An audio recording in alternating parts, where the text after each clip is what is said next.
تو وہ اتنی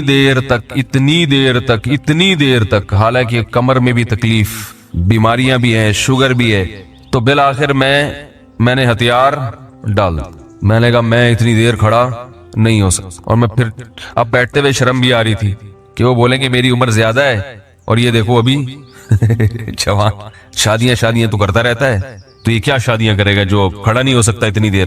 تو وہ اتنی دیر ہو گئی تو میں بیٹھ گیا واقعی. تو کئی ایسے ہمارے اکابر گزرے ہیں، بزرگ گزرے ہیں، 1 گھنٹہ 2 گھنٹہ 3 گھنٹہ. مرکز میں، تبلیغی مرکز میں کسی نے بتایا کہ ایک بزرگ کو میں نے دیکھا صبح اشراق کے وقت دعا مانگنا شروع کی ہے اور ظہر کی نماز میں اٹھے. اشراق کے وقت دعا مانگنا شروع کی اور کب اٹھے؟ یہ وہ لوگ تھے جن کا دعاؤں میں دل لگتا تھا. اب بتائیں دعا مشکل عبادت ہے یا نہیں ہے؟ حضرت عمر رضی اللہ تعالی عنہ کا قول ہے، فرماتے ہیں کہ مجھے اس بات کی پرواہ نہیں ہوتی کہ میری دعا قبول ہو رہی ہے کہ نہیں ہو رہی، مجھے اس کی فکر رہتی ہے کہ دعا مانگنے کی توفیق مل رہی ہے کہ نہیں مل رہی. کیونکہ اللہ جب ناراض ہوتا ہے نا کسی سے، مانگنے کی توفیق چھین لیتا ہے اللہ تعالیٰ. اور مانگنے کی توفیق دی ہوئی، اس کا مطلب اگر ناراض ہے بھی تو اتنا زیادہ نہیں ہے، تھوڑا بہت ہے، وہ تلافی چاہتا ہے کہ آپ کر لو. مانگنے کی توفیق ملنا اس کی علامت ہے کہ اللہ اگر ناراض بھی ہے تو بہت زیادہ نہیں روٹھا ہوا، بلکہ اس نے سوری کا آپشن دیا ہوا ہے کہ چلو مانگ کے اپنا منا لو، مجھے کسی بھی طریقے سے راضی کر لو. دعا کا اس قدر فائدہ ہوتا ہے انسان کو، اس قدر فائدہ ہوتا ہے. آپ مانگنا شروع کریں، زندگی چینج ہونا شروع ہو جائے گی، آپ کی زندگی میں تبدیلی آنا شروع ہو جائے گی. جتنا تعلق اللہ کے ساتھ دعا کے ذریعے بنتا ہے، اتنا تعلق کسی اور چیز سے نہیں بنتا.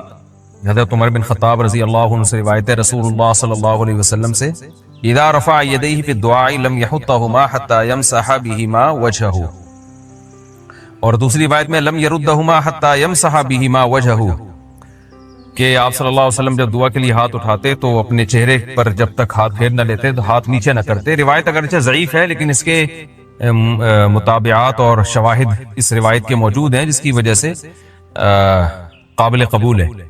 اور مسئلہ کوئی اتنی اہمیت کا حامل بھی نہیں ہے کہ اس کے لیے کوئی بہت زیادہ مضبوط حدیث چاہیے، لیکن اس سے اتنا ہو جاتا ہے کہ اگر کوئی یہ عمل کرتا ہے تو اس کو بدعت نہیں کہا جائے گا اور غیر ثابت شدہ عمل نہیں ہے یہ. کیا فرض نماز کے بعد امام کا ہاتھ اٹھا کر اجتماعی دعا کرنا اور مقتدیوں کا آمین کہنا درست ہے؟ اگر کوئی شخص امام کے ساتھ اجتماعی دعا میں شریک نہ ہو اور اپنے اذکار کرتا رہے یا اٹھ کر چلا جائے تو کیا حکم ہے؟ ابو عبیدہ. دیکھیے، فرض نماز کے بعد جو ہمارے بر صغیر میں مساجد میں ائمہ حضرات کا دعا کا ایک معمول ہے، یہ ہمیں نبی صلی اللہ علیہ وسلم سے اس کا ثبوت نہیں ملتا. یہ بات تو صحیح احادیث میں بہت کثرت سے ہے کہ نمازوں کے بعد، فرض کے بعد دعا قبول ہوتی ہے. یہ تو کئی احادیث میں. تو لیکن اس سے فرض سے مراد کیا ہے؟ کیونکہ دوسری احادیث میں آتا ہے، صحیح حدیث میں، کہ نبی صلی اللہ علیہ وسلم فرض نماز کے بعد صرف اللہم انت السلام والی دعا کے بغیر بیٹھتے تھے، پھر اٹھ جاتے تھے. تو علماء نے تطبیق یوں دی ہے کہ فرض نماز کے بعد صرف اللہم انت السلام پڑھا جائے، پھر سنتوں کے بعد دعا مانگی جائے. اور وہ دعا بھی کیا ہے؟ وہ وظائف ہیں، کیونکہ ایک حدیث کی تشریح دوسری حدیث سے ہوتی ہے. حدیث میں آتا ہے نمازوں کے بعد دعائیں قبول ہوتی ہیں، لیکن وہ دعائیں خود نبی نے کیسے مانگی ہیں، صحابہ نے کیسے مانگی ہیں؟ تو ہمیں نہیں ملتا کہ نبی صلی اللہ علیہ وسلم فرائض کے بعد ایسے ہاتھ اٹھا کے دعا مانگا کرتے تھے اور صحابہ پیچھے آمین آمین کہتے تھے. ایسا نہیں ملتا ہمیں حدیث میں، نہ فقہ میں ملتا ہے، کہیں بھی نہیں ہے. ظاہر ہے حدیث میں نہیں ہے تو فقہ میں بھی نہیں ہے، کیونکہ فقہ تو قرآن و حدیث ہی سے مرتب کیا گیا ہے. تو اس لیے ہمیں جو دعائیں ملتی ہیں وہ وظائف ہیں. یعنی نبی نے آیت الکرسی پڑھی، اللہم لا مانع لما اعطیت ولا معطی لما منعت ولا ينفع ذا الجد منک الجد، مخصوص الفاظ کی دعائیں ہیں جو ہاتھ اٹھائے بغیر ہیں. تو اس لیے فرض نماز کے بعد صرف اللہم انت السلام پڑھنا چاہیے، پھر سنتیں پڑھیں، پھر یہ مخصوص وظائف پڑھیں. اور اگر کسی نے فرض نماز کے بعد یہ سارے وظائف پڑھ لیے تو بھی گنجائش ہے اس کی، بعض علماء اس کے بھی قائل ہیں. تو لیکن یہ جو فرائض کے بعد ہاتھ اٹھا کے پراپر طریقے سے امام دعا مانگ رہا ہے اور مقتدی بھی اس کے ساتھ اجتماعی دعا میں شریک ہے، یہ ہمیں قرآن و سنت میں نہیں ملتا اور اس کا معمول تو بالکل ہی نہیں ملتا. اگر نبی ہر نماز کے بعد ایسے کرتے تو ایک روایت نہیں کئی روایتیں ہوتی، کیونکہ یہ خود فقہ کا ایک پراپر اصول ہے جو فقہاء نے لکھا ہے. خاص طور پر حنفی فقہاء نے تو اس اصول کو بہت اہمیت دی ہے. وہ یہ ہے کہ اگر کوئی کام ایسا تھا جو نبی صلی اللہ علیہ وسلم کے دور میں کثرت سے کیا جاتا تھا تو اس کو اگر ایک ہی راوی نقل کر رہا ہے تو یہ خود اس حدیث کے یعنی اس کی علامت ہوتی ہے کہ یہ حدیث قابل قبول نہیں ہے، کیونکہ اتنی کثرت سے عمل ہوا ہے تو صرف ایک روایت کیوں ہے؟ تو ظاہر ہے پھر یا تو وہ یہ سمجھا جائے گا کہ نبی نے کبھی کبھار یہ کام کیا، اگر ایک روایت ملے گی تو یوں سمجھا جائے گا کبھی کبھار کیا، اس سے آپ معمول نہیں نکال سکتے کہ معمول تھا نبی صلی اللہ علیہ وسلم کا۔ تو کیونکہ بار بار ایک عمل ہو رہا ہے تو صرف ایک صحابی کیوں روایت کر رہے ہیں؟ تو صحابی سے تو غلطی نہیں ہو سکتی ہے، ممکن ہے صحابی سے جو آگے جس نے روایت کی ان سے غلطی ہوئی ہو۔ تو اس لیے ہمیں نہیں ملتا کہ نبی صلی اللہ علیہ وسلم فرائض کے بعد اس طرح ہاتھ اٹھا کے دعا مانگتے تھے۔ پھر فقہ کی کتابیں بھی اس سے خاموش ہیں، فقہ حنبلی دیکھ لیں، فقہ مالکیہ دیکھ لیں، فقہ شافعی دیکھ لیں، فقہ حنفی دیکھ لیں، ان کی جو معتبر عربی کتابیں، اردو کی بات نہیں کر رہا، جو صدیوں سے معتبر عربی کتابیں چلی آ رہی ہیں اس میں بھی کوئی ایک حرف بھی نہیں ملتا۔ فقہ حنفی کی مشہور فتوے کی کتاب ہے فتاوی شامیہ، اس میں نہیں ہے کہ فرض نماز کے بعد امام دعا مانگے گا ہاتھ اٹھا کے، حالانکہ فقہ میں تو بہت باریک باریک جزیات بھی ذکر کی جاتی ہیں۔ فتاوی عالمگیریہ دیکھ لیں، اس میں تو الٹا لکھا ہوا ہے کہ امام کو چاہیے کہ اللہم انت السلام کے بقدر بیٹھے اور کھڑا ہو جائے۔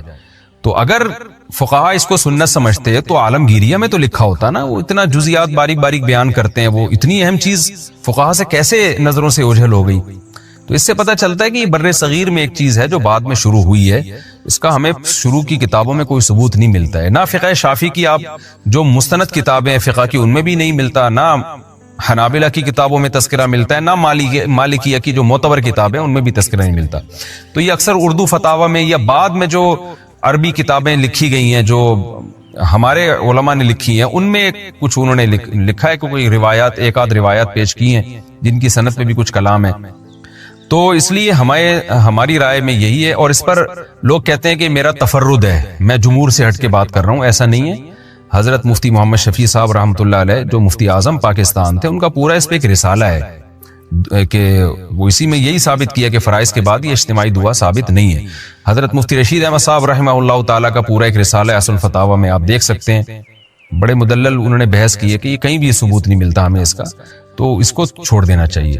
لیکن بہرحال مسئلہ کوئی بہت زیادہ اہمیت کی نوعیت کا نہیں ہے، اس لیے ایسا نہ کریں کہ میرا کلپ سن کے آپ اماموں کو تنگ کرنا شروع کر دیں، مسجدوں میں پھڈے بازی نہ کریں، امام کو اپنے حال پہ چھوڑ دیں، وہ اگر دعا مانگ رہے تو مانگتا رہے، آپ کچھ نہ کہیں، آپ ہاتھ نیچے کر کے آرام سے بیٹھے رہیں، فتنہ نہ پھیلائیں مسجدوں میں۔ آج کل مسئلہ یہ کہ ایک مسئلہ پتہ چلتا ہے تو تھوپنا شروع کر دیتے ہیں، اگر امام ان علماء کو فالو کر رہا ہے جو اس دعا کے قائل ہیں تو اس کو کرنے دیں، آپ اس کو تنگ نہ کریں، بدعتی ہونے کا فتویٰ نہ لگائیں۔ یہ چھوٹی چھوٹی باتوں پہ بدعتی ہونے کا فتویٰ لگانا یا اختلاف کو حد سے بڑھانا یہ ٹھیک نہیں ہے۔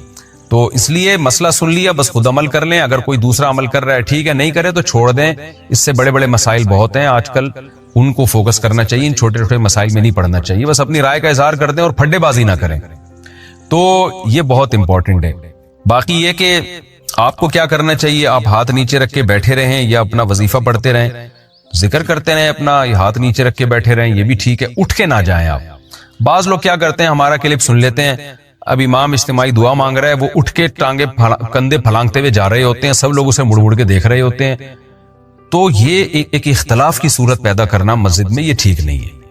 بھئی عوام کو کیا پتا، عوام تو بیچاری امام کو دیکھ رہی ہے اور امام صاحب نے کسی مولانا سے فتویٰ لیا ہوا ہے تو وہ عمل کر رہے ہیں، تو آپ ایک اختلاف کا مسجد میں ماحول پیدا نہ کریں، آپ گردن نیچے جھکا کے بیٹھے رہیں آرام سے، ایسا نہ کریں کہ امام دعا مانگ رہے اور آپ ہر نماز میں نا اس طرح لوگ پھلانگنا شروع کرتے ہیں، پھر سب لوگ مڑ مڑ کے دیکھ رہے ہوتے ہیں، پھر پوچھتے ہیں کیوں کر رہے ہو، آپ جواب دیتے ہیں بدعت ہے، پھر ایک نئی جنگ اور ایک مناظرے بازی کا ایک آغاز شروع ہو جاتا ہے۔ تو اس لیے تمیز سے منہ نیچے کر کے بیٹھ جائیں، جب دعا ختم ہو جائے تو تمیز سے گھر چلے جائیں، تو چھیڑ چھاڑ نہ کریں مسجدوں میں، اللہ کا واسطہ پہلے کم پھڈے ہیں جو مزید پھڈے ہم شروع کریں، تو اس لیے نہ امام کو تنگ کریں نہ مقتدیوں کو تنگ کریں، تمیز سے منہ نیچے کر کے بیٹھے رہیں، اور کبھی کبھار دعا میں شرکت کر لیں تو بھی کوئی حرج نہیں ہے، کبھی کبھار تو جائز ہے، اس کو معمول بنا لینا جس سے لوگ اس کو سنت سمجھیں، اس پر ہمیں اعتماد نہیں ہے، ہم اس طریقوں کو ٹھیک نہیں سمجھتے۔ ابھی دیکھا نہیں ہے نا عذاب قبر، اس لیے کیا کہہ رہا ہے یار، ہو سکتا ہے اللہ کوئی نیکی کام آ جائے، اللہ بخش دے، لیکن اگر کوئی عذاب قبر دیکھ لے نا پھر یہ کیفیات نہیں ہوں گی، پھر تو وہ ایسا ہو جائے گا کہ اس کو خوف کم کرنا پڑے گا اس کا، کہ بھائی اللہ سے امیدیں، تبھی تو دیکھو نبی صلی اللہ علیہ وسلم سے بہت ساری حدیثیں امیدوں کی منقول ہیں ایسی روایتیں ہیں کہ عام عوام میں ہم ان کو بیان کریں نا تو ڈر لگتا ہے کہ لوگ اس کا غلط مطلب نہ سمجھیں.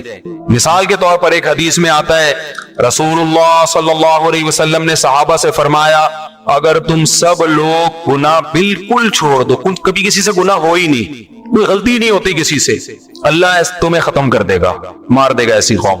اللہ ایسی قوم پیدا کرے گا جس سے گناہ ہو پھر وہ اللہ سے توبہ کرے. اللہ کو توبہ پسند ہے. صحیح حدیث ہے. اب اگر صرف آپ اتنی حدیث پبلک کے سامنے بیان کر دیں تو اس سے تو لوگوں کو گناہ پہ جرت ہوگی کہ نہیں ہوگی؟ لوگ کہیں گے یار ہم خام خام میں بچ رہے ہیں, بلا وجہ گناہ کر لیں گے پھر توبہ کر لیں گے, کیونکہ اللہ کو گناہ سے بچنے والے بالکل بھی پسند. کیا خیال ہے؟ اللہ تو کہہ رہا ہے گناہ سے بالکل بچو گے تو میں تو مار کے ختم کر دوں گا, ایسے لوگ مجھے چاہیے. بھائی بات یہ ہے کہ یہ جن کو خطاب کیا جا رہا ہے نا ان کے دلوں میں آگ کا اتنا خوف پیدا ہو گیا تھا, اتنی جہنم کی آگ کا ڈر کہ حضرت عمر رضی اللہ تعالیٰ عنہ کے تو رو رو کے یہاں نالیاں بن گئی تھی اللہ کے خوف سے. یہ لوگ آپ کے سامنے بیٹھے تھے, اتنا خوف کا غلبہ تھا حضرت عمر میں, وہ کہتے تھے کہ قیامت کے دن اللہ مجھے جنت نہ دے بس میرے گناہ معاف کر دے میری نیکیوں کے بدلے, تو بس مجھے یہ بھی قبول ہے, مجھے ڈر ہے کہ میں پکڑا نہ جاؤں کہیں. حضرت ابو بکر پہ ایسا خوف کا غلبہ, گھاس کا تنکا اٹھا کے کہتے کاش میں گھاس کا تنکا ہوتا, میں مٹی ہوتا, انسان نہ بنتا تاکہ حساب نہ ہوتا. ایسا ان کے دماغوں پہ ایک حساب کتاب کا خوف مسلط تھا.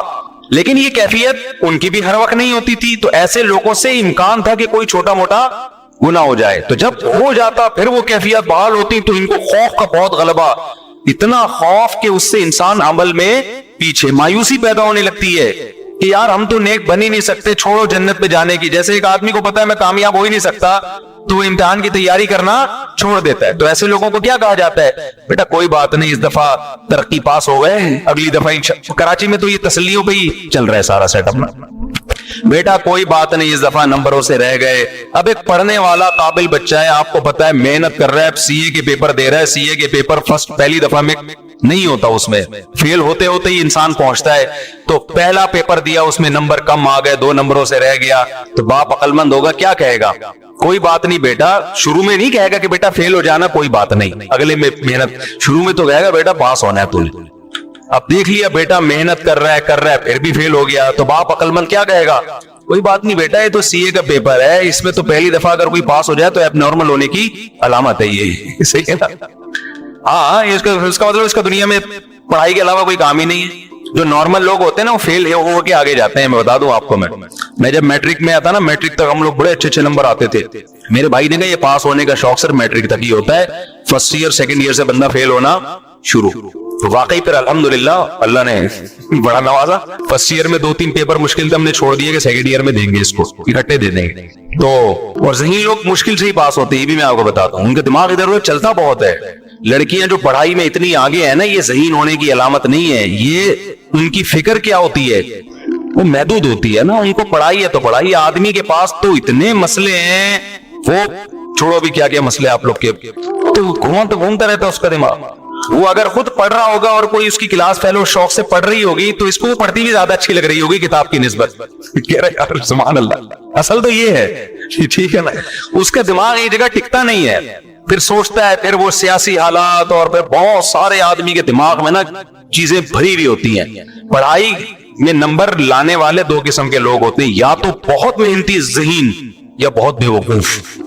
یا تو بہت ہی محنتی ہو نا وہ بھی چلے جاتے ہیں, یا میں نے پڑھائی بہت بے وقوف لوگوں کو دیکھا کہ نمبر اچھے آ رہے ہوتے ہیں, رٹے لگا کے. درمیانی طبقہ تو تھوڑا سا اس میں دماغ ہونا, وہ پھر بہت مشکل سے پڑھائی, وہ ٹکتا ہی نہیں ایک جگہ. وہ پھر کبھی وہ بیٹھتا ہے تو کہتا ہے یار ڈاکٹر کی میڈیکل کالج میں پڑھتا ہوں تو ٹھیک ہے, تو تیاری کرتا ہوں. پھر کہتے ہیں میڈیکل کالج جب تھوڑا مشکل لگتا ہے, کہہ رہے ہیں انجینئر بن جاؤ نا, میڈیکل کالج کی کیا ضرورت. اگلے دن وہ کہتا ہے چلو انجینئرنگ پڑھتا ہوں. پھر کہتے ہیں انجینئرنگ چھوڑو, بزنس میں دیکھو کتنا پیسہ ہے یار. اگلے دن یہ ہمارے یہاں لڑکے بیٹھے ہوئے پلان بنا رہے ہوتے ہیں, پھر وہ بزنس کی طرف آئے گا. پھر کہتے ہیں سب چھوڑو, 4 شادیاں کرو, رزق خود بخود آئے گا. مفتی صاحب کا بیان ہے, آخر میں یہاں کے اینڈ ہوتا ہے. ٹھیک ہے یار, شادیاں کرو, بچے پیدا کرو, اللہ کہتا ہے شادیاں کرو, رزق خود بخود چھپڑا پھاڑ کے آئے. تو یا پھر وہ کسی کام کا رہا ہی نہیں, دماغ اس کا گھومتا ہے. تو میں کیا بات کر رہا تھا, کہاں سے کہاں اتنی باتیں منتشر ہو رہی ہیں, نہیں وہ تو چل رہا تھا, یہ مثالیں یہاں کہاں سے آئی. میں یہ عرض کر رہا تھا کہ 2 جذبے ہوتے ہیں نا انسان میں جو اس کو موٹیویٹ کرتے ہیں. نہیں، یہ مثالیں یہاں کہاں سے آنا شروع ہو گئی. ہاں، میں عرض کر رہا تھا کہ دیکھو نبی صلی اللہ علیہ وسلم نے کن صحابہ کو یہ حدیث بتائی. میں سی اے کی مثال دے رہا تھا کہ یار ایک پیپر رہ گیا تو باپ کیا کہتا ہے کہ بیٹا یہ تو سب کے رہ ہی جاتا ہے، یہ تو سب کا رہتا ہے، کوئی بات نہیں، اگلے میں ٹرائی کر لینا.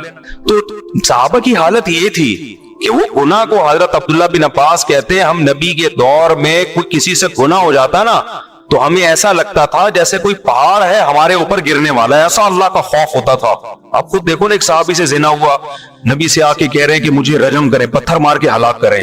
نبی نے ان کو نکال دیا اپنی محفل سے کہ جاؤ، بتا دیا گویا بزبان حال کہ توبہ کرو بس اللہ سے. تسلی نہیں ہو رہی، دوبارہ آئے، یا رسول اللہ آپ مجھ پہ حد جاری کریں. عورت بھی ایسا کر رہی ہے، عورت کا دل تو بہت کمزور ہوتا ہے، وہ تو پتھر مارنا اس کے لیے مشکل ہے. وہ یہ منظر نہیں دیکھ سکتی کہ لوگ کسی کو پتھر مار رہے ہوں، اور وہ نبی کے پاس صحابی آ رہی ہیں، یا رسول اللہ مجھ سے زنا ہو گیا، آپ مجھ کو رجم کریں. نبی نے ان کو بھیج دیا واپس، جاؤ. انہیں اشارہ کر دیا کہ بھئی اللہ سے توبہ کرو. دوبارہ آئی، چوتھی بار آئی تو نبی نے کہا کہ تمہیں حمل ہے، واپس چلی جاؤ. وہ اگر دوبارہ نہ آتی، نبی ان کے پیچھے کسی کو نہیں بھیجتے. اتنا خوف، بچہ جن لیا، بچہ لے کر آئی، یا رسول اللہ اب اس کی جان ضائع نہیں ہوگی کیونکہ بچے کا کیا قصور تھا، آپ مجھے رجم کریں. نبی نے فرمایا اگر تمہیں رجم کر دیا تو اس بچہ تو وہاں کے بغیر یہ اس کی تربیت ہی نہیں ہو سکے گی، یہ تو روٹی پانی کا محتاج ہے. دوبارہ چلی گئی. 7 سال کا بچہ ہوا نا، روٹی کھانے کے قابل. ہمیں بھی جوش پیدا ہوتا ہے گناہ سے توبہ کا 2 منٹ کے لیے، اس کے بعد ختم. کتنا ڈیلے کیا نبی نے ان کو کہ یہ واپس نہ آئے. وہ واپس آئی، بچے کے ہاتھ میں روٹی کا ٹکڑا کہ یہ خود کھاتا ہے. تو پھر ان کو رجم کیا، جنازہ پڑھایا نبی نے. حضرت عمر نے عرض کیا یا رسول اللہ ایک عورت نے زنا کیا، آپ جنازہ پڑھا رہے ہیں. تو نبی نے فرمایا لقد تابت توبۃ لو قسمت بین 70 من اہل المدینہ لوسعتهم. اے عمر، اس نے ایسی پیاری توبہ کی ہے کہ اگر مدینہ کے 70 کبیرہ مرتکب گناہ گاروں میں اس کو ڈیوائیڈ کیا جائے نا تو ہر ایک کی بخشش کے لیے کافی ہو جائے. 70 آدمیوں کی توبہ اس ایک نے کی ہے، اکیلی نے. تو ایسے خاندانی لوگ تھے، گناہ شیطان نے کرا دیا. ان کو یہ کہا جا رہا ہے، امیدیں دلائی جا رہی ہیں. اتنے مایوس نہ ہو، کوئی بات نہیں، ہو گیا، گڑگڑاؤ اللہ کے سامنے. یہ گڑگڑانا بھی اللہ کو پسند ہے، اور اتنا پسند ہے کہ اگر سارے ہی نیک بن جائے نا، ایسے صوفیوں کو اللہ ختم کر دے گا. اللہ کہے گا معافی مانگنے والے کہاں گئے بھائی. تو یہ ان کے بارے میں، ہمارے بارے میں قطعاً نہیں ہے کہ ہم کہیں یار اچھا ہوا ہم بھی گناہ کر رہے ہیں. بھائی ہم تو، وہ ہماری کیفیات ہی نہیں بن رہی گناہ کر کے، وہ ہمیں خوف ہی پیدا نہیں ہو رہا. تو میں جلدی سے اصل بات کی طرف آتا ہوں کہ بھائی صرف ایمان کافی نہیں ہے، وہ کیفیات بنانا ضروری ہے. تبھی تو قرآن کہتا ہے اذا تلیت علیہم آیاتہ، ایمان والے وہ ہیں جب ان کے سامنے ہماری آیات تلاوت کی جاتی ہیں، وجلت قلوبہم، ان کے دل دہل جاتے ہیں. وَإِذَا سَمِعُوا مَا أُنزِلَ إِلَى الرَّسُولِ، جب یہ اس کلام کو سنتے ہیں جو رسول پہ نازل ہوا. تَرَىٰ أَعْيُنَهُمْ تَفِيضُ مِنَ الدَّمْعِ، اے نبی آپ دیکھتے ہیں ان کی آنکھوں سے آنسو بہنا شروع ہو جاتے ہیں. یہ وہ کیفیات تھی جو صحابہ کی بنتی تھی. آج ہمارے دل کیا ہو گئے؟ خشک، سخت ہو گئے. قرآن کہتے ہیں نا فَوَيْلٌ لِّلْقَاسِيَةِ قُلُوبُهُمْ، جن کے دل سخت ہو گئے، نصیحت کی بات ان کے دل پہ اثر نہیں کر رہی. اچھا دیکھو قرآن بار بار دل کا ذکر کر رہا ہے، دماغ کا ذکر نہیں کر رہا. حالانکہ بات جاتی کہاں ہے؟ پہلے دماغ میں جاتی ہے. لیکن قرآن کا تذکرہ کس کا کر رہا ہے؟ دل کا. وجہ اس کی ہے کہ دماغ میں جب جذبات بنتے ہیں نا تو فوراً اثرات کہاں آتے ہیں؟ دل پہ آتے ہیں. آپ کی بیوی آپ سے کہے نا مجھے آپ سے محبت ہے، آپ کو اگر بیوی سے عشق ہوگا ایک دم آپ کی دل کی دھڑکن، کوئی اجنبی لڑکی آپ سے اگر کہے کہ مجھے آپ سے بہت محبت ہے، کسی کنوارے چھڑے چھاٹ سے کہے، دل ایک دم کنٹرول سے باہر ہو جائے گا نا، یوں جا رہا ہے، اس کو قابو میں رکھنا مشکل ہو جائے گا، اٹیک نہ ہو جائے، اچھل کے آئے گا. تو اثر دماغ پہ ہو رہا ہے یا دل پہ ہو رہا ہے؟ دل پہ ہو رہا ہے، دل ہلے گا اس کا. لیکن بیوی صبح سے شام بولتی رہے کہ مجھے آپ سے محبت ہے، آدمی کہتا ہے کوئی تیرے اس کے علاوہ کوئی کام نہیں. وجہ کیا ہے؟ وہ جذبات کیا ہو گئے؟ ختم. دماغ تو ہلے گا، دل پہ اتنا سا بھی اثر نہیں. اور اگر ہوگا بھی تو الٹا ہوگا، الٹا اثر. جیسے کوئی خاتون شادی سے پہلے کہہ دیتی نا آئی ہیٹ یو، تو وہ والا اثر ہوگا، اس میں دل ہلتا رہا، یہ والا ہلنا شروع ہو جائے گا. اس طرح کا دل ہلتا ہے. تو ہاں، تو قرآن کیا کہہ رہا ہے؟ قرآن ساری کیفیات کس کی ذکر کر رہا ہے؟ دل کی. وجہ کیا ہے؟ یہ بتانے کے لیے کہ صرف ایمان کافی نہیں ہے، عمل کے لیے کس کا بننا ضروری ہے؟ دل کی دھڑکنیں دل کی دھڑکنوں میں ایمان پیدا ہو جائے, دل کی دھڑکنوں سے پتا چلے کہ مومن ہے. اب سوال وہی میں جلدی سے جواب دے دیتا ہوں, بہت سوال کر لیے کہ یہ کیفیات پیدا کرنا ضروری ہے, یہ نہیں تو پتا چل گیا نا, اس کو دل میں آگ لگ رہا کہتے ہیں. یہ صحابہ کرام میں یہ کیفیات تھی, تبھی میدان جنگ میں تلواریں چل رہی ہیں. اور ایک صحابی نے منت مانی تھی, اللہ اب دوبارہ جنگ ہوئی تو دیکھ میں کیا کرتا ہوں. جب دیکھا جنگ چھڑ رہی ہے, یہ کھجور کھا رہے تھے, انہوں نے کہا چلو کھجور ختم کر کے جنگ میں جاتا ہوں. لیکن کہا کہ جنت قریب کھڑی ہوئی ہے بھائی, جنت میرے سامنے, اللہ کی قسم یہ کھجور کھانے کا زمانہ بہت طویل ہے, اتنی دیر میں جنت نہ ابھی جاؤں گا اور لڑے اور اللہ کی راہ میں شہید ہو.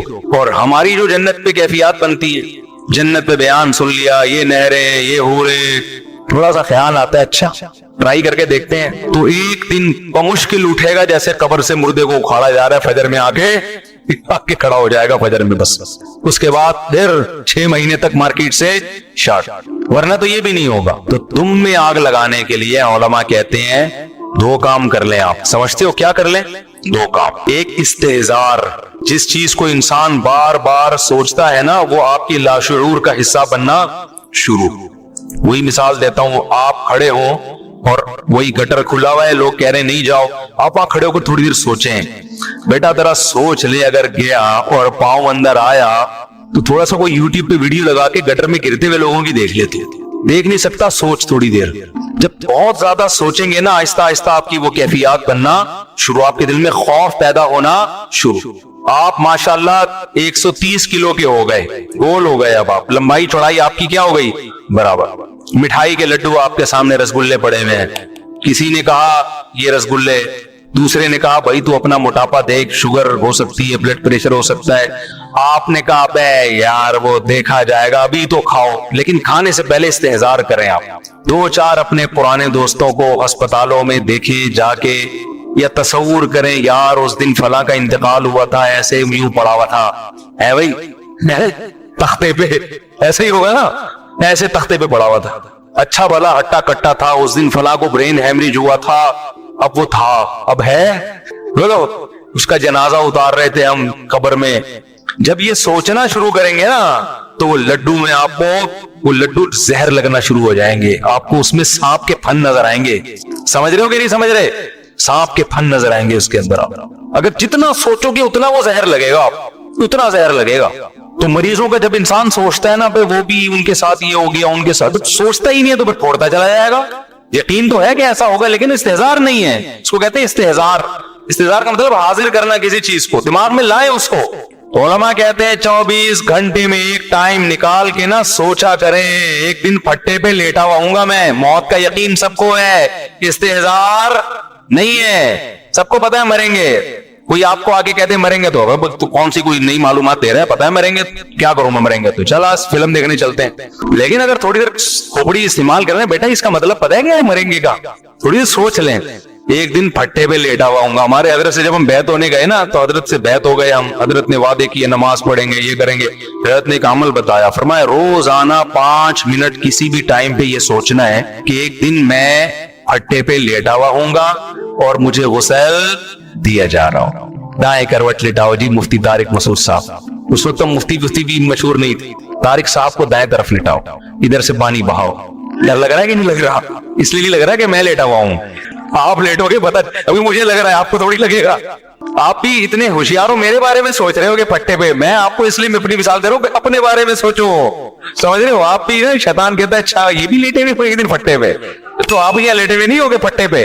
اٹریکشن تو یہ ہوتی ہے کہ آپ نے دہلیز پہ قدم رکھا, گھر میں گئے, بے یار کیا زبردست لگژری اسٹائل, جیسے ہمارے پنجرے میں جب کوئی جاتا ہے نا مرغیوں کے, تو ہمارے لیے تو بڑی اٹریکشن ہے. پتہ نہیں, ایک تو میں جو بھی مہمان آتا ہے, ڈیفنس سے آ رہا ہو, کلفٹن سے آ رہا ہو, 20ویں گریڈ کا آفیسر ہو, 18ویں گریڈ کا آفیسر ہو, میں اس کو اپنی گائے دکھاتا ہوں, اپنی بکری دکھاتا ہوں, اور اپنی انڈوں پہ بیٹھی ہوئی مرغیاں لازمی دکھاتا ہوں. آج میں سوچنے لگا پتہ نہیں اس کو دلچسپی ہے بھی کہ نہیں ہے. یہ بولے گا یار کیا ہمیں کیا دکھا رہے ہو مفتی صاحب, مرغیاں دکھا رہے ہو, بکری دکھا رہے ہو. تو پھر میں نے سوچا یار ہمارے پاس آنے کا جرمانہ یہی ہے, جو ہمارے پاس آئے گا تو ہم اس کو اپنی گائے بھی دکھائیں گے, تیرے باپ نے بھی دیکھنا ہے چاہے تیرا دل کرے یا نہ کرے, اپنی مرغیاں بھی دکھائیں گے.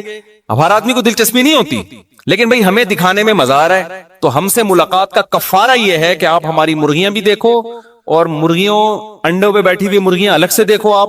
یہ کفارہ ملک, کیونکہ ہمیں دکھانے میں مزہ آتا ہے کہ مرغیاں, تو آپ کو آئے نہ آئے, جب بھائی ہمارے پاس آ رہے تو ہماری شرطوں پہ آؤ نا. جب آپ کسی سے ملنے جاتے ہیں تو اپنی شرطوں پہ تھوڑی. بھائی ہم نے آپ کو ٹائم دیا, اگر آپ سمجھتے ہو بھائی مفتی صاحب نے ٹائم دیا ان کا بڑا شکریہ, تو شکریہ کی قیمت دے دیں آپ. اس شکریہ کی قیمت کیا ہے؟ ہماری گائے دیکھیں اور تعریف کرنی پڑے گی آپ کو, بہت اچھی گائے ہے. کوئی ہم نے اس کی غیبت برداشت, بکری دیکھ کے چاہے جیسی بھی ہو آپ کو بولنا پڑے گا ویل ڈن ماشاء اللہ, بڑا مزہ. مرغیاں دیکھ کے آپ کو کہنا پڑے گا ویل ڈن مفتی صاحب, بہت زبردست. تو اس سے یہ ہوتا ہے کہ خوشی مل جاتی ہے, پھر ہم تھوڑی دیر اور بیٹھ جاتے ہیں آپ کے ساتھ, ٹھیک ہے.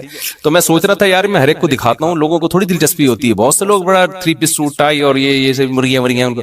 ایک دفعہ تو کیا ہوا, ایک صاحب ملنے کے لیے آئے, وہ امریکہ سے آئے تھے, امریکہ میں ہی ماسٹر واسٹر کیا ہوا, میں نے مرغیوں میں ہی بٹھا دیا ان کو, چائے وہی منگوا لی, اور مجھے تو مزہ آتا ہے. اب میں نے کرسی پہ ان کو بٹھا کے گیا, چائے منگوائی, میں نے کہا آپ پیئے میں آتا ہوں. میں آیا تو اب وہ کچھ کہہ بھی نہیں رہے. وہیں ہماری میٹنگ تھی کوئی, اب ہماری آدھا پونے گھنٹے کی میٹنگ ہوئی ہے, تو اس کے بعد مغرب کی اذان کا ٹائم ہوا, وہ اٹھ کے جانے لگے. میں نے کہا ٹھیک ہے, آپ کو تکلیف تو نہیں ہوئی یہاں مرغیوں میں کوئی؟ ان کو بہت تکلیف ہوئی تھی. مجھے کہنے لگے بس وہ بیٹے بیٹے کر رہی تھی, ادھر کوئی ادھر آ کے بیٹھ رہا ہے چوزا, کوئی ادھر آ کے بیٹھ رہا ہے, بس ٹھیک ہے کوئی مسئلہ نہیں مفتی صاحب. مجھے ان کے اسٹائل سے لگا کہ ان کو بالکل بھی اچھا نہیں لگا. تو کہہ رہے ہیں یار وہ ادھر بیٹھ رہی تھی اور کوئی ادھر, یوں وہ ہوتے ہیں نا ذرا بےچارے کچھ زیادہ فینسی قسم کے لوگ ہوتے ہیں. تو خیر یہ کہاں سے کہاں بات چلی گئی, بات کو میں جلدی سے سمیٹوں. تو اب دیکھو ایک پیسہ خرچ ہوتا ہے کس پر؟ آسائش, زینت پہ. ضرورت آپ کی ایک لنگوٹا باندھ کے گھومے, لباس کی ضرورت پوری ہو گئی. آسانی اس میں کہ پراپر سلا ہوا کپڑا پہن لیں. آسائش کس میں ہے؟ ایک دم کاٹن کلف چمکتا ہوا, یا 3 پیس سوٹ ٹائی اور ایک دم فٹ فاٹ. لوگ ملیں تو لگے یار کو مزہ آ گیا جی مل کے, خوشبو بھی بڑی اعلیٰ کوالٹی والی لگائی ہوئی ہے. یہ کیا کہلاتی ہے یہ چیز؟ آرائش. گھر بڑا لگژری رکھا آپ نے, اور سارا گاڑی ضرورت آپ کی W11 سے بھی پوری ہو جاتی ہے, بلکہ پیدل بھی پوری ہو جاتی ہے. اور آسانی کیا ہے کہ بھائی آپ ذرا اچھی والی اوبر کرا لیں. اور آسائش کیا ہے؟ زینت کس میں؟ اپنی گاڑی ہو آپ کی, خوبصورت بہترین لگژری قسم کی گاڑی ہو, وہ چلا رہے ہو. تو اسلام میں اللہ نے آپ کو ضرورت پہ پیسہ خرچ کرنے کی بھی اجازت دی, آسائش پہ پیسہ خرچ کرنے کی بھی اجازت دی, اور آرائش پہ. تو خوب سمجھ لیں سفر میں بھی آرائش, کہ آپ گھومنے پھرنے دنیا میں کہیں جاتے ہیں, کوئی اچھی جگہ آپ کو نظر آتی ہے, آپ پہاڑوں میں چشموں میں انجوائے کرتے ہیں, تو اللہ کی طرف سے اس پہ کوئی پابندی نہیں ہے. پابندی صرف اس پر ہے کہ لائف کو انجوائے کرنے کی اجازت ہے, ان چیزوں سے دل نہ لگاؤ. دل دینا الگ چیز ہوتی ہے. دل دینے کی علامت کیا ہے؟ آپ کہیں گے کیا وہی جب انجوائے کرنا ہے تو دل دینے کا مطلب ہے چھوٹتی ہے تو غم کتنا ہوتا ہے. دیکھو جب آپ سفر میں جاتے ہو, کوئی ہم سفر ہوتا ہے, دل لگاتے ہو. اب یہ میرے ساتھ لاہور میں جا رہے تھے نا, یہ مجھے ملے, لاہور میں جا رہا تھا تو یہ ایئرپورٹ پہ ملے مجھے, امریکہ سے آئے ماشاءاللہ. یہ تو ایئرپورٹ پہ ہماری گپ شپ ہو گئی, دوستی ہو گئی. تو میں نے ان سے کہا کہ آپ جہاز میں میرے ساتھ ہی بیٹھ جائیے گا, لیکن ان کی سیٹ تھی پیچھے. مجھے اچھے کچھ تمیز کے آدمی لگے, یہ میں نے کہا کچھ مجھے بھی سیکھنے کا موقع ملے گا آپ سے. تو یہ کہیں پیچھے بیٹھے ہوئے تھے, میرے ساتھ جو صاحب بیٹھے ہوئے تھے ہم نے ان سے مکا کر کے ان کو پیچھے بٹھا دیا, ان کو میں نے اپنے ساتھ بلوا لیا. ٹائم میرا لاہور جاتے ہوئے کیا ہو گیا, اچھا گزر گیا, کچھ گپ شپ ہو گئی, دوستی ہو گئی. اب یہ نہیں کہ لاہور ایئرپورٹ پہ یہ جب جا رہے ہیں تو میں پھوٹ کے رو رہا ہوں یار یہ کیا ہو گیا ہے, آپ کہاں جا رہے ہو, مجھے عین عالم شباب میں تنہا چھوڑ کے مجھے کہاں جا رہے ہو. کیا خیال ہے؟ بس اچھا ٹائم گزرا. تھوڑا بہت غم تو ہوتا ہے انسان کو, تھوڑا بہت تو ہلکا پھلکا ہوتا ہے کہ یار اگر پشاور کی فلائٹ ہوتی تھوڑا ٹائم اور اچھا گزر جاتا. ٹھیک ہے بھائی, ماشاءاللہ بڑی خوشی ہوئی آپ سے مل کے, نائس ٹو میٹ یو. 2-4 جملے انہوں نے کہا, یہ بھی نہیں پھوٹ کے رو رہے تھے ہائے ہائے ہائے, وہ کچھ بھی نہیں. تو میں نے ان سے کہہ دیا کہ اتوار کو عصر میں آ جائیے گا, کبھی موقع ملا بیان ہوتا ہے. تو آج آ گئے, تو ہم بیٹھ کے چائے پی لی. ان کو بھی میں نے مرغیوں میں لے جا کے بٹھایا, پھر امریکہ سے آئے ان کو پھر ہم نے مرغیوں میں لے جا, پتہ نہیں اندر ان کی کیا حالت ہوگی. مرغیوں کے انڈے ونڈے چوزے موزے, پھر انہوں نے بتایا کہ میں نے بھی پالے ہیں. تو خیر 13 انڈے رکھے تھے, الحمدللہ 7 چوزے نکل گئے ہیں, 5 رہ گئے. آپ لوگ سے خصوصی دعا کی درخواست ہے, خصوصی دعا کی درخواست ہے. تو میں یہ کہہ رہا تھا کہ دیکھو لائف کو انجوائے بھی کرنا ہے, آسائش پہ بھی پیسے خرچ کرنے ہیں, ضرورت پہ بھی, آرائش پہ بھی. دل لگانے کی کوشش نہ کرو. انگریز دنیا سے دل لگاتا ہے, جب دنیا چھوٹتی ہے تو خودکشی کی طرف جاتا ہے. وہ مسلمان دنیا کو انجوائے کرتا ہے حلال طریقے سے, چھوٹتی ہے تو اس کو ٹینشن نہیں ہوتی, کیونکہ مسافر خانہ ہونے کا تصور ایسا دماغ میں انسٹال ہو گیا ہوتا ہے کہ وہ کہتے ہیں یار یہ تو ویسے ہی چھوٹ جانی ہے بھائی, ابھی تو بڈھے ہو جائیں گے تو کسی کام کے نہیں رہیں گے, یہ تو ختم ہو جائیں گے, دلیے پہ آ جائیں گے, پھر سوپ پہ آ جائیں گے, پھر ڈرپ پہ آئیں گے. حقیقت ہے, ڈاکٹر کہے گا باپ سوپ پینے کی بھی آپ میں طاقت, اب صرف مرغیاں دیکھ کے تصور کیا کرو کہ ونس اپون اے ٹائم ان کا سوپ پیا کرتے تھے ہم. اچھا یہ مرغیاں ہم نے سوپ کے لیے نہیں رکھی ہوئی ہیں, کیونکہ ایک مہمان آیا, وہ مجھے کہہ رہے ہیں یار یہ اگر کاٹ کے کھلا دیں آپ, رات کی دعوت کر دیں. تو میں نے کہا دوبارہ سب گستاخانہ جملہ ہمارے مرغوں کے خلاف منہ سے نہیں نکلنا چاہیے, یہ گستاخی ہے بہت بڑی. ہم آپ کو بازار سے دیسی مرغا کاٹ کے کھلا دیں گے, ان مرغوں پہ آپ نے غلط آنکھ اٹھا کے نہیں دیکھنی, یہ گستاخی بھی لوگ کرتے ہیں. تو دل نہ لگاؤ بار بار بار بار بار بار. اور ہمارے دماغوں میں جو ایک تھوڑی سی نامناسب زبان استعمال کر رہا ہوں, ہمارے دماغوں میں جو خناس بھرا ہوا ہے نا, جو میڈیا نے بھر دیا, ہمارے ایجوکیشن سسٹم نے ڈال دیا, وہ ہے دنیا سے دل لگانا, اسی کو کامیابی سمجھنا, اسی کو سب کچھ سمجھنا. حالانکہ یہ سب کچھ نہیں ہے, یہ کچھ بھی نہیں ہے. قرآن کہتا ہے متاع قلیل, چند ٹکے ہیں بھائی, صحیح ہے نا, چند کیا ہیں, ٹکے. جیسے بچے کو چونی اٹھنی دے دیں, وہ خوشی سے کلابازیاں کھاتا ہے, بڑے ہنس رہے ہوتے ہیں. تو ہمیں بھی وہ 8-10 کروڑ کے گھر مل جاتے ہیں, 2-4 ارب کے جائیدادیں بنا لیتے ہیں. فرشتے کہہ رہے تو 2-4 ٹکے مل گئے, تو قارون کو تھوڑے 4 روپے زیادہ مل گئے تھے, ٹھیک ہے نا, وہ بھی بیوقوف اترانے لگا تھا. اور تمہیں تو کچھ بھی نہیں ملا قارون کے مقابلے میں. قارون کو جو اللہ میاں نے دیا تھا نا, وہ بحریہ ٹاؤن نہیں تھا, وہ اتنا تھا کہ ان مفاتحہ لتنوء بالعصبۃ اولی القوہ.